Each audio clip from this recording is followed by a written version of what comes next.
Hello everyone, welcome to Rainbow Infinity. Today I'll be reading Plot Holes, Avenging Angel. If you like the reading, be sure to like, comment, and subscribe. Please enjoy. Avenging Angel, only chapter. He used to be a bunny who believed in justice. All would be made right, surely. After all, his entire world was ruled directly by an all-powerful goddess Horse who kept the peace and defended the realm. That goddess's name was Fluttershy. She was the pony who took him off of the mean streets of Ponyville and kept his bowl full of food. She kept her patience during his frequent temper tantrums, and only occasionally unleashed that terrifying stare. A crime against Fluttershy was a crime against the entire animal kingdom. Worse, it was a crime against Angel Bunny himself. No pony and nothing hurt Angel's only friend and got away with it, not even if that nothing was the god of chaos. In his hideout under the bushes behind the cottage, Angel Bunny flexed his paws under his boxing gloves. With a sneer, he slammed his paw against the punching bag. He followed up with several jabs, 4 hooks to where an equal-sized opponent's gut would be. Then, hopping, he circled around and gave the bag 3 quick jabs from behind. Rabbit punch. He let the gloves drop to the ground as he sat down, soaked in sweat. He was exhausted, but he could feel a deep-rooted power running through his veins that wasn't there before. He was ready. Out of all the enemies that Angel had faced, and there were many others, Discord would be the most dangerous by far, but Angel was more sure of himself against Discord than he was when he took on that frightening meat-eater, Gilda the Griffin. His stubby knees shook as he snuck into her cloud home, suspended by several string balloons pilfered from Sugar Cube Corner. Even as he set about his vengeance, he couldn't get the image of those razor-sharp talons and bone-crushing break out of his mind. Of course, that was entirely the point.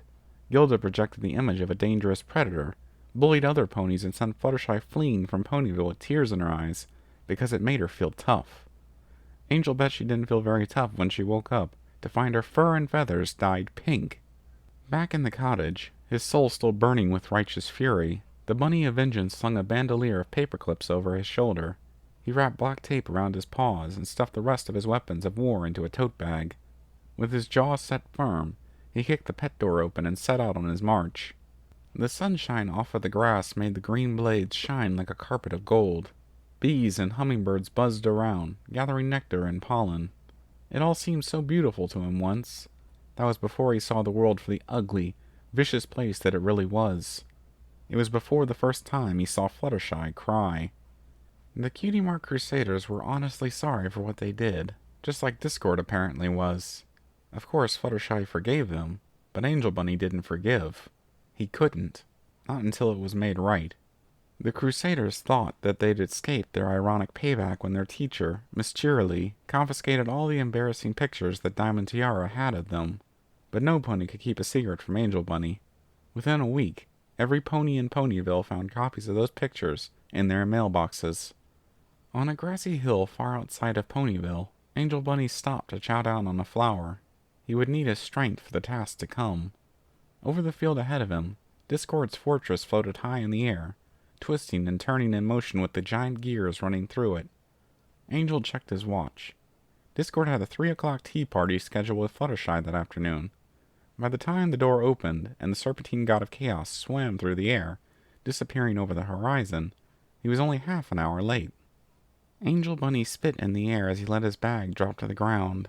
The first item he fished out was his cassette player. He hooked the music player to his bandolier as he hit the button. Suspense music began to play as he got to work. He balanced the grappling hook launcher on his shoulder, watching the gears turn for several seconds. He would have to get the timing just right. He pulled the trigger, blasting the rope toward a gear rotating longwise through the house. The hook caught, and he grabbed his bag before the turning gear yanked him into the air, reeling him in like a fish. Halfway to the house, Angel Bunny twisted his body, using the change in angular momentum to line himself up. Then he let go of the rope, somersaulting before he landed in a ninja-like crouch on the front step. One of the paper clips, bent out of shape, made short work of the archaic lock, and soon Angel was through the front door. Vengeance was his. That evening, Discord had a smile on his face as he touched down on his front step. He hummed the last few bars of the song Fluttershy sang to him as he searched through his keyring in the darkness. He was surprised and immediately on guard when he found his door unlocked. Even so, the horror of what waited for him in his own home took a moment to register. Discord's house was clean, mopped, vacuumed, even dusted. But the wrongness went deeper than that. All of his books were straight on their shelves and alphabetized by author. His 24 wall clocks were all set to the correct time. But the true horror of what had been done to him sat in a neatly stacked set of papers on his desk. Some sociopath had done his taxes! The deity's tortured screams echoed through the night and resounded in the floppy ears of the bunny who crouched in the shadows on the hill. His mouth curled into a cruel grin. His veins were on fire with the grim elation that can only come with the complete destruction of an enemy. He didn't allow himself to bask for long. His work was done, and it would be better if he was gone before the god of chaos decided to start searching for his burglar. He felt a mild disappointment as he turned away. Fluttershy was not the sort of pony who made a lot of enemies. It would be a good while before righteous vengeance demanded that he do this again, unless he wanted to make an epic journey into Tartarus to shave T-Rex's beard. He stopped, tapping his paw against his chin. There was a thought. The end. Thank you for listening in. I hope you enjoyed the reading. Until next time, stay tuned.